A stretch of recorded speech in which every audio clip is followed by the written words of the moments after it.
Hello, everyone. It is I, last minute, as promised. Excuse me for that. As you know, Patreon people, I am in my second relationship with COVID at this time. Caught COVID in Belize, even though I've been doing everything outside, like 95% of the time.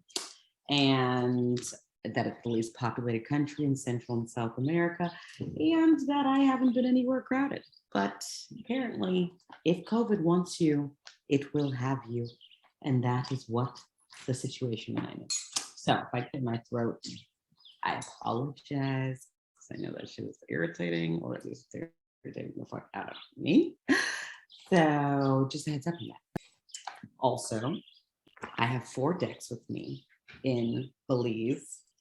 And those decks are Manzel's Tarot, our old friend Visions from the Liminal Space, Numinous Tarot, and the deck of character.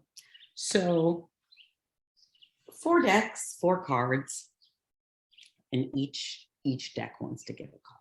So for everyone who's watching the monthly read portion, you'll obviously get the concern, the opportunity, the obstacle, the advantage, aversion, and then all of my cards and channeling peoples, you shall get the key card as well. It's been pouring all day here, so there's just a lot of activity going on inside. So let's see. Visions in the Liminal Space is going to be our concern card. Manzel's Tarot is going to be our opportunity obstacle card. Numinous Tarot is going to be our advantage aversion card, and deck of character is going to be our key card. And the real significance of that actually is that we have 2 tarot and 2 oracles. I don't know why I thought Visions of Liminal Space is a tarot card deck real quickly, but I was going to say we have 3 cards from the tarot deck. So we have 2 and 2. And so, up here immediately, how interesting and how apropos for July, because I saw that. I got a brief preview of the concern card. It's going to be right on point. And I think last month I was talking about, finding your people, your community, and ooh, that card just flew right out too. Cards have a lot to say. In fact, let me show you all my phone, since I'm recording this on my computer, that yesterday I just pulled, I don't usually pull cards for myself anymore. I will just shuffle. I just shuffle the deck after every reading. And when I shuffle a deck, if a card flies out, then I'm like, okay, this is a reading for me from the cards. But like, other than that, I just look at the bottom card at this chapter in my life, because I have read for myself before, but in this chapter, I'm not reading for myself. And that's the way I've read in the past. But last night, after testing positive for COVID, when I had to cancel all these speaking, I was supposed to speak at Oregon Country Fair, I was supposed to fly back tomorrow, I was supposed to do all these things I had to cancel. And so I asked Visions in the Liminal Space if I could pull some cards from it. And it said yes, but under the instruction that I have no question. And so I just pulled the cards. And what's so fascinating is that this was the reading. Hopefully you guys can see it well. So the first card was Sky Daddy. The second card was Storm and the Fury. The third card is Until All Are Free, None Are Free. And the key card was the Divine Mother. And so I was just like, damn, that was a read just for like the whole month. But also Sky Daddy, meaning like be your own highest power, right? Be your own, it was decreed upon on high from my higher self, from my thoughts, right? Like be your own God, essentially. Then I thought the Storm and the Fury was really interesting, because I usually say opportunity, obstacle, advantage, aversion, and I read them both ways, but I don't always have a card that actually has 2 ways. And so I was thinking, oh, the opportunity is the storm and the obstacle is the fury, right? Like we gain this momentum from our feelings about things, right? And rage and sorrow and despair, these can be very motivating emotional states to help you get through things. But then to expect them or to need them, or to think that it's impossible to be without that kind of motivation to move, right? It's very much like a negative belief system, right? Because in negative belief systems and negatively polarized belief systems, we move from necessity rather than choice. And in neutrally polarized belief systems, we move from choice rather than necessity. So that we don't need to be inflamed, irritated, exacerbated, like bothered to do something, that it can just be that we decide to change, and that it doesn't have to be always this war of wills, right? And then, of course, the third card, our advantage or aversion, and what about our characters helping or hindering us. We have until all are free, none are free. And that's obviously because, right, that's a card about our character. It's about who we are to ourselves and who we decide that self has to be based on our beliefs and our agreements with the beliefs that have been given to us. And just the obviousness that, like, this battle for control, this it's not even really a battle. I don't even want to call it that, because there is no control. So this debate about who has a right, this is very much a well, you know this from me, it's like an irrelevant argument. But in the case of until all are free, none are free, it's very much like the image of a person or a bird being in the cage, but the cage is unlocked, right? Or the door is open, but you're still in the cage. And so it's this choosing, not obviously on an individual level, all of us are not choosing aspects of this, right? But on a collective level, we are agreeing to we're not even agreeing to disagree. I was just about to go into that idiom and be like, we're agreeing to disagree. We're not even doing that, y'all. It's not even that. But just being, like, as a collective, we are enforcing and making these things possible. And that will be the case until every individual person decides to not be a mirroring, a perpetuation, an example, a repeat of what they don't prefer happening. So even though individually there are a lot of us who are letting go and releasing our idea of course, the binary fallacy and the idea of there not being enough and scarcity mindset and single hierarchical narratives. Yes, we're all releasing this to the best that we can. And that means for some people, that means hardly at all, none at all, perceivably not at all, even though, of course, we change day to day. But like, until each person is committed to that for themselves, the cage is going to be a cage, right? I mean, if the cage, like the whole concept of the cage, right? Because this design, I don't know why you're getting a reading before the reading, but you know, spirit. So this design, right? One could think of it as a particular kind of room, right? Like the concept that you are stuck inside, that you are trapped inside, that you are not free to choose, to move, to do what you would do, to be yourself.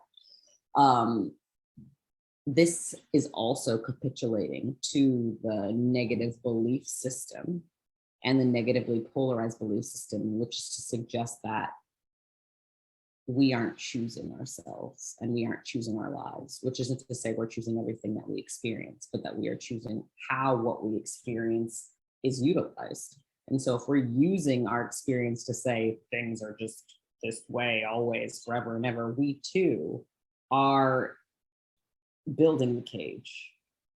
So to make this just a room that you can enter in and out of freely, if in case you like that kind of shape, or what, for whatever other reasons you might have to go in this, it will be a cage. And that's why that's the advantage in the aversion. It's like, do we need a cage? Do we need a negative thing in order to feel motivated to just be at peace? Big fucking question. And then last but not least, the key card. And again, this reading was last night. That has nothing to do with the cards on the board. right now. Obviously, it has everything to do with it, but not intentionally from my yesterday mind that pulled these cards. And then the key card, the Divine Mother. And I was saying this to a client yesterday, and it's the first time I've really thought about it with this card, that there's no imagery of a child in this, in the Divine Mother image. There's no baby. There's no emphasis on the mother in relationship to the child. There's just the understanding of what a mother is, right? Like a nurturing person. You don't need to see a mother with a baby to know what a mother is at this point. But what I really like about it is all this liquid around. I'm like, I was saying to my client yesterday, well, what if this is saying that, like, because this is the liquid, that this is the water breaking, that this is the birth, and that the mother doesn't birth children to have as their own. The mother births to give to the earth. And so, like, the Divine Mother being someone who gives onto what was given to it, right? Because obviously at one point we were babies with mothers who gave us to the world, and that we are doing our ancestral duty in giving humanity another opportunity, just like we were given an opportunity, even though there's been generations and generations of people before us who didn't think that the human project should go on. And the point is to give on to what was given to you. And if you're living in an infinite universe, then to give on to what was given to you is to give on infinity, right? Is to give on experience. So this was last night's read. Now we're gonna see how it lines up with what's below. Again, Sky Daddy, Storm plus Fury, Until All Are Free, None Are Free, and the Divine Mother.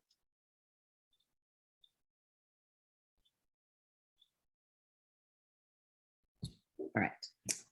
So now I'm shuffling the Advantage Aversion card. I'll see which one of those it was, because everything's just flipping out. So it's so funny too. Like, since I'm just sitting in the, hold on one second, because my cousin and his dog outside, they're just give me 2 seconds.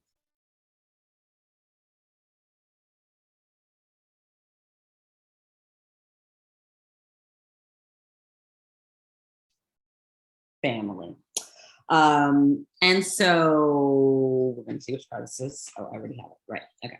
And then the key card for the cards and channel doing the most people's. You know, the key card's the one card that didn't flip out on its own. And also in my deck, because I used to, because the box deteriorated on me for this deck, which is why I don't have one. I used to tie it with a headband, but I stopped doing that because the headband sort of like marking the card on the outside, depending on like what I was doing or like how much action was going on. And so I'm laughing because the tool that came out that I chose is one of the ones that the band was over. And the whole reason I didn't want that back in the day was because I was like, and then I'll always remember what card it is, but joke's on me because I don't know what fucking card that is. So it doesn't even matter if you're marked. It doesn't matter what people think they know about you. They will forget. So opportunity, obstacle, concern, opportunity, obstacle, advantage, aversion, key card, in reflection of what last night's read was just from the deck. And our concern card, also from Visions in Liminal Space, is love, hate, and light and shadow. So you turn it this way and you see the shadow and the hate, and you turn it this way and you see the love and the light. Taoism talks about this very well, right? Like, it has all the language about this. It's like, you know, in front and behind follow each other, and above and below support each other. And, essentially that there's no sense of here without there. There's no sense of something's opposite without something. And so, and that's from any perspective, right? So what the opposite is to you is to someone else's something, and you are their opposite. And it's really like the existence is a fucking fun house, like the mirror kind, where you don't know if you're bent or not, if the mirror is bent or not. You don't know how, what is the genuine portrayal of the way things are. And you should know, if you get readings from me, that I am someone who doesn't think that existence has to choose, because existence is all things. Existence is choice. It is choosing. It is that choice or that choice. It is this choice and that choice. It is love and light and hate and shadow. And I have a homie, and he wrote a play called, I'm gonna butcher this, so I'm not even gonna try and really fuck your play up, Nick. But basically it's about darkness, and how darkness is not the negative thing that people say it is. And I think it's important, right? I think that it's important that it says shadow and not dark, right? Because shadow is a thing. Shadow is like a constructed thing, something that you understand is a particular construct. And dark and light are just things that we experience. But this idea that what we don't know is not good for us, or like oppressive to us, or antagonizing to us, this is made up. And it's made up on a fundamental level, right? I'm not saying that there aren't people in this world who believe themselves to be your enemy, okay? Because as you know, with me, I say I don't have enemies, enemies have me. So like, it is very possible that there are people in this world who perceive themselves to be fighting against you. But the whole point of like mastering yourself is realizing that you are in a consensual relationship with existence because you exist. So like on a fundamental level, you are all right. And being all right, why would there be anything in this universe that would be fundamentally against you? Because if that were the case, you just wouldn't exist. Like, that's how existence is efficient, right? So it's like, if you weren't supposed to exist, let me let you know, in the infinite universe, you wouldn't. And I don't only mean that in the 3 physical dimensions, 1 dimension of space, right? Because 3 dimensions of space, because the 4 dimensions, right? We live in a 4-dimensional reality. We ourselves are 3D, but the 4th dimension is time. And the reason that's extremely relevant is because even when someone thinks they can get rid of something, it is remembered in the time dimension, right? Like, it doesn't matter how many people you kill or try to remove off the earth or try to eradicate, even the dodo bird is remembered, okay? And then these things also become legend and lore because there are no longer references or examples of them in the present time. And so people start to construct their own stories about them. So like the power of shadow, the power of the dark is that it teaches you everything. It teaches you everything. And once something is in the light and illuminated, you see it for what it is, you perceive it, you know it.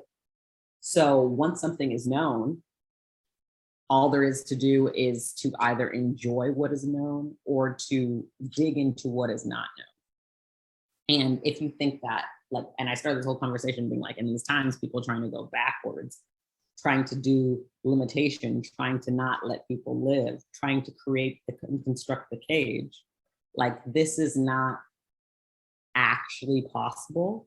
So to respond to people like this is possible and by I mean respond to people is like to dedicate your life to telling them and proving to them that they're wrong. This is also a part of that futility. It's also a part of creating the cage.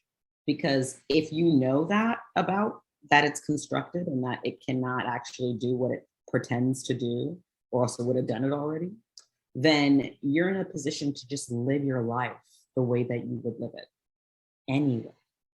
And doing that, you actually show existence through tangible means that you know that that is not real. Which isn't to say that it doesn't exist. It just means that, like, when I say real, I mean relevant to your functional reality. If you make it relevant to your functional reality of your own accord, you are choosing that. When it happens to you because you're just walking around minding your business or whatever, that's when existence says, what the fuck are you about to do about that? But when that's not happening, if you go and pursue that, that's a different thing entirely. When you use your freedom to do things that you say you would not prefer to do, which does not mean processing what has been done, by the way, but I mean when you recreate that shit in real time, you are building the cage. So love and hate define each other. Light and shadow give shape to one another, because let's not forget, the shadow defines the light and the light defines the shadow. It is a never-ending cycle. So it's like, shadow of what? Like, if there was no light, you wouldn't know what the fuck.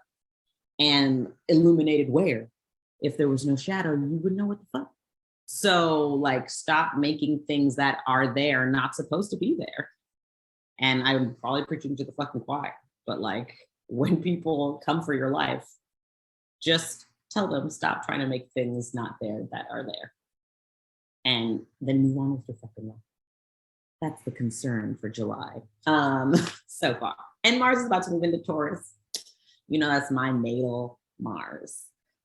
Which, you know, I have to say, it's a little sidebar on the astrology tip, that like, it's when I was younger in my 20s, when I was youngest in my 20s and I was reading about astrology, I'd be like wanting to see reports and like know things ahead of time. But now that I like have done research and shit, what I'm realizing is that astrology is best in the present. Fuck knowing what might happen 9 months from now. It's more important to be like, why do I feel so fucking funky? And then to go to your astrology and be like, bet. Okay, now that I know that there's just some shit going on that is just cosmically interacting with something I already have a predisposition to sort of believe, I can work with this because I understand that I'm in relationship to it. So like, when you forget that these motherfuckers are in relationship, you relinquish any actual influence that you can have. Because if you're not in relationship with something, how the fuck would you have an influence? You wouldn't be there. So like, also that, okay? Our opportunity obstacle card is from Manzel's Tarot. And if you are just getting here, if you forgot, Visions of the Liminal Space was our concern card. Manzel's Tarot is our opportunity obstacle card. The Numinous Tarot, gender non-conforming deck, is our advantage aversion card. And Le Deck of Character is our key card. So, Manzel's Tarot opportunity obstacle card is 9 of Pentacles. You know, I haven't pulled this card in this deck very often. And of course, it's giving us, you know, portal vibes. It's giving us, you know, the gateway to anywhere, right? It's giving us also, like for me, I think of 9 of Pentacles in the traditional Rider-Waite, the more traditional Rider-Waite. I don't even know why I call it traditional. In Rider-Waite, I think of the 9 of Pentacles as bounty, like the bounty card. And that bounty is this entity, and it will give what it says it will give, but not if you will not hold up your end of not the bet, but the offering, because bounty is available to anyone, but they have to be willing to make an offering in order to get the benefit. And so I like to think of in the Rider-Waite as the Nine of Pentacles as being a bounty card who's always going to hunt down its promises. But in this deck, we're getting, because in the Rider-Waite, it's more like reds, oranges, yellows.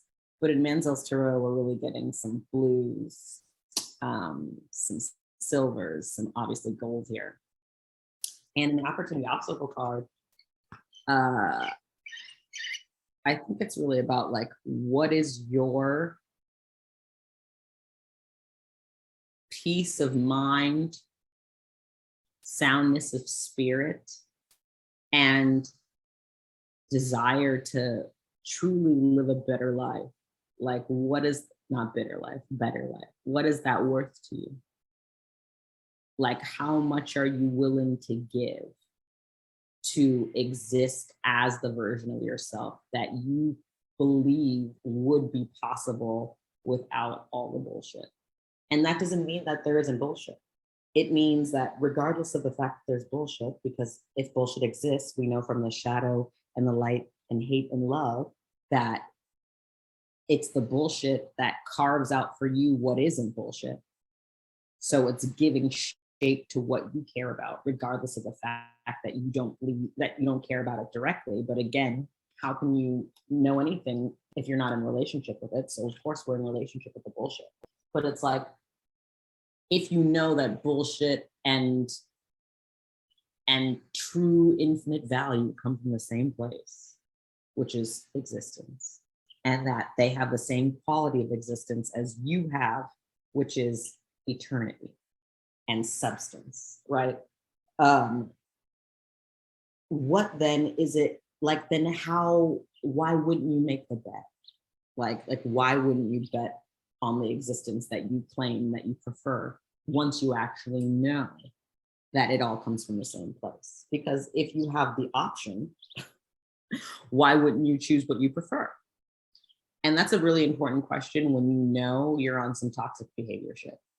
You're like, if I have the option of my own free will to not agree with this, why would I agree with this? And then you have to be really willing to provide yourself enough space to answer that question as honestly as possible, because only you are going to be able to co-sign what you believe in there. If you can't give yourself a convincing enough argument, you will know. So the point is to exhaust your reason, right? Like to give the mind something to do by testing what it knows. And you test what it knows through the physical, right? The 3 dimensions, because it is only the time dimension that makes things persist beyond their physical form. And so with the Nine of Pentacles in the Opportunity Obstacle card, which is like, how are we using the concern as a elevating stone or as a roadblock, right? So how are you using what you value? Are you using what you value as a bludgeon as to why you cannot have what you want? Or are you using it as an incentive to get as close to what you desire for yourself as you are actually able to do of your own accord? Then what existence does is up to existence. But every time you have the option to move as you would choose to move, even if for a millisecond, even if for a fraction of a second, then when I ask, what is it worth? We're talking about fractions of a millisecond. We're talking about any moment you can get. We're talking about what will you do with what you have then, since we know you can't do shit with what you don't have. So why don't we focus on what is there? And this is the question that humanity is going to have to answer for itself, because we know where the negative argument goes. It goes to division. Division eventually reduces down to a fraction so minuscule you cannot even perceive it. And that will be when we return to the earth, right? And some other species sometime again comes and is like, I wonder what the fuck was here. These are weird buildings. There's strange things in the soil, and the things in the soil will be us. So it's really about how you want to live, because that is the only time that you have, no matter what happens after even if you have influence, you're not there to give a shit from the perspective of those who are choosing to agree with your influence. You've done what you needed to do in time, the time dimension. For some reason, you persisted in the time dimension. Obviously, there are people who get lost in the sands of the time dimension, but things emerge, right? Later on, we'll have way more information than we have now, and they'll have all this data that we have created for them to mine and to understand our most nuanced neuroses. So while you have currency called substance, right?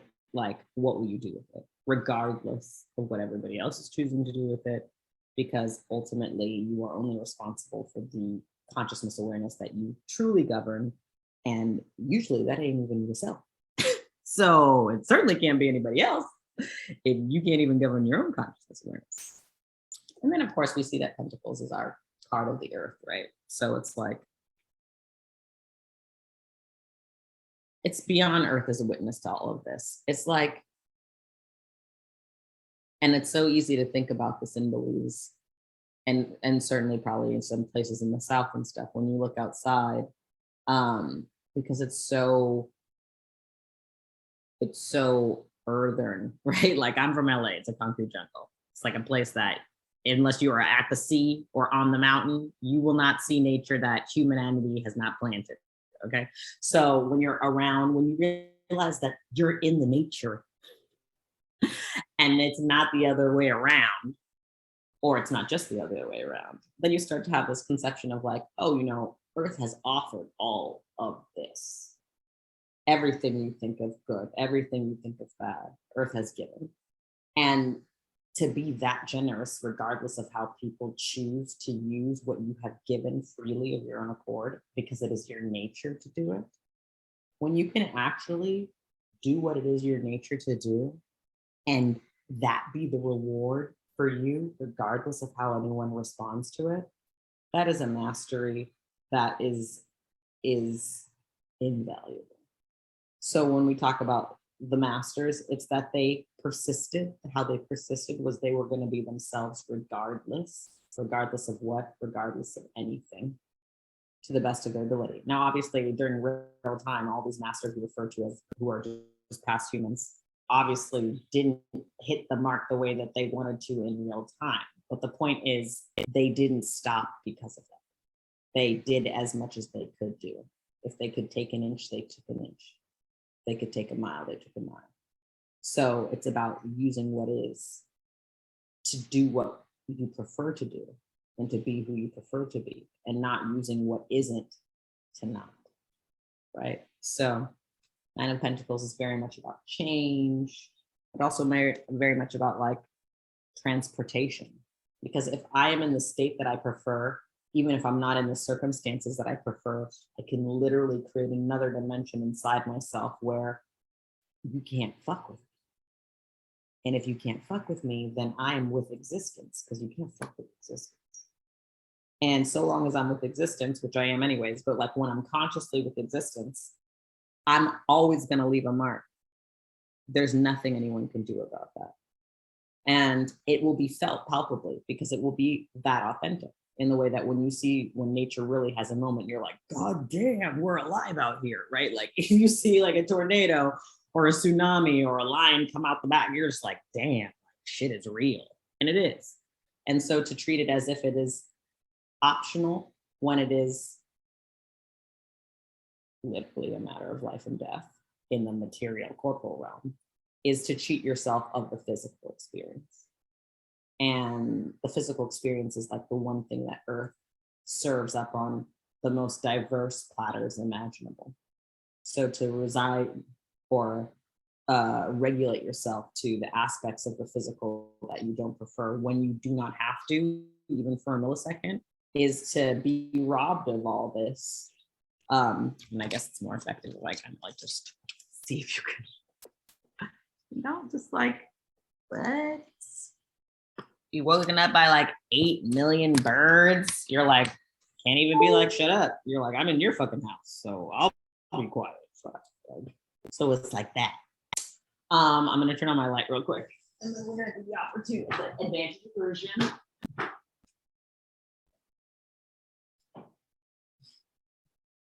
So our advantage aversion card is from the Numinous Tarot. We know that the Numinous Tarot is a gender non-conforming deck. We also know that my almost 6-year-old Mac computer is wheezing, so I'm gonna raise it up on a little bit of a platform because it's sounding hot. And our advantage aversion card, what about our character is helping or hindering the circumstances for July, is 10 of Candles, 10 of Wands for the Rider-Waite peeps. And again, this is from the Numinous Tarot, gender non-conforming deck. So, 10 of Wands in tarot, I want to say generally or biasly or stereotypically, the 10 of Pentacles and the 10 of Cups are thought to be yays, and the 10 of Swords and the 10 of Wands are thought to be nays, right? Now, I know that and if you've heard me talk about this with Corinna Rosella on Rise of Goodwitch or other places, I think of the 10 of Swords as the medic card, right? Going to a bad place to do a good thing. Helping people because there is nothing, you are capable and they are in need. And so just doing what must be done. It's not heroics, it's necessity, right? Like, so that's the 10 of Swords. But with the 10 of Wands, it's like each suit has its own journey. Oh, okay, no worries, it's recorded. Relationship, yeah, certainly. Thank you, I will. No worries. So with the 10 of Wands and the advantage aversion card, the suit of Wands has this journey, right? Like it starts off good. And for me, I read tarot 2 to ace. So aces are high above the king for me. So we start at the 2 and they're like, I'm gonna see the world. Like shit is amazing. Maybe, I don't know, I'm gonna see. And then we get to the 3 Wands and you're like, yeah, it is amazing out here. Like I didn't even contemplate, but like I'm kind of cool with it. And then you get to the 4 and you're like, I am great at life. I'm wonderful at it. And everyone celebrates me. And then you get to the 5 and you're like, or do they? I don't know. I mean, at first we was all kikiing at the ceremony, and now everybody's mad because they think I'm not pulling my weight or whatever. And then you get to the 6 and you're like, okay, it was a rough spot. I was lying, like life is good, everybody loves me. And then you get to the 7 and you're like, in fact, they ran me out of town. And maybe I ran out of town, so they didn't run me out of town, but they ran me out of town. And then you get to the 8 and you're like, oh, it's hard out here. Like, fuck. Like, why do I have to do all this shit myself every time? Like, this is what's wrong with humanity. And you get to the 9 and you're like, in fact, if I see humanity again, I'm gonna deck that bitch in the face. And you get to the 10 and you're like, I don't fuck humanity. Like, I don't even want to live, and I'm gonna take this heavy basket and like go to my death because like all of this is some bullshit. And then you go and depending on where you are in life, it ain't necessarily gonna get any better by the time you get to the king, because Wands is the kind of the go off suit in a lot of ways. Swords has a bad reputation, but Wands is really the motherfucker who just puts their foot in things. But the beauty about the 10 is that it's a number of completion, which is to say, like, are you done bullshit? Are you done resenting? Are you done comparing? Are you done saying, because of that, I can't be me? Are you done with believing that the reflection of existence is there to negate your own reality? It's not there to negate your own reality. Like, it's there to reflect your reality. If your life is a reflection of reality you ultimately don't prefer, then the solution to me is to start doing as many things as you can that you prefer, so that more of your reality becomes what you prefer. Once you do that a little, then you start to do that more. Once you do that more, then you start to do that a lot. Once you do that a lot, you start to do that all the fucking time. And then that's your reality. And this is not gonna be like my best pop culture reference, okay, for obvious optical reasons in the light of recent and past history. But like, recently read a quote from Lady Gaga that was saying the same thing, like, you know, I went bankrupt on my second Monsters Ball tour, and like I didn't even notice because it was like a 2-year tour, right? So it's like they're so busy working, but they're not checking in with the CPA if they ever did, right? But then she was like, but you know, I truly learned that money means nothing to me. It means nothing. And so obviously when people say that, they don't mean that in the same way that someone who actually has no money means that. But they mean it in the sense that, like, I have gotten to a point where I realize what got me here can also make me, what got me here can also break me. So like, it's not the thing itself, it's not the trigger, it's not the mechanism that makes me who I am, it's how I hope I choose to be, right?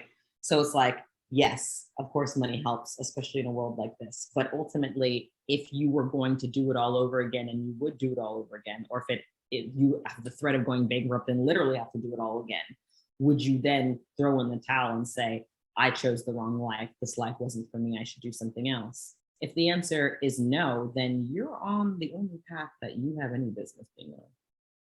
And that's because it means that you're as true to yourself as you know how to be. And as many of you know, my interpretation of wands, candles as a suit is personal development aspirations, but how we see ourselves and how the world sees us, and whether those images feel equally yoked, right? Because if we have a low opinion of ourselves and the world has a high opinion of us, then we're in the Whitney Houston and Robin Williams categories of life. And if we have a high opinion of ourselves and people have a low opinion of us, then we're in the Trump and Hitler department of life. So the point is more or less to be someone who is received the way that you believe yourself to be, because that would actually mean you know who you are. And that is the assignment from wands, to know who you are.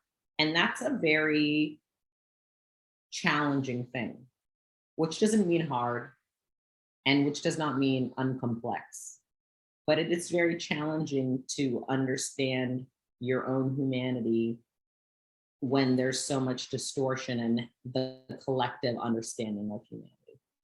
And so you really do have to just carve out your own place and hold your own. And I think that that's something that is the beauty of the wands, to know how to hold your own, but also is a part of the shadow aspect of the wands, which is like, why do I have to do it all myself? And the why do I have to do it all myself is because you belong to yourself, and there's nothing that you can experience that you don't do for yourself, which even means agreeing to what others will do for you, right? And then that's not punishment, and that's not a bad thing, but that's the way things are supposed to be, and that's not existence coming for you. It's just existence being what it is. And so last but not least, we have our key card, although I will take a little drink break so I know to break up the monthly read it in the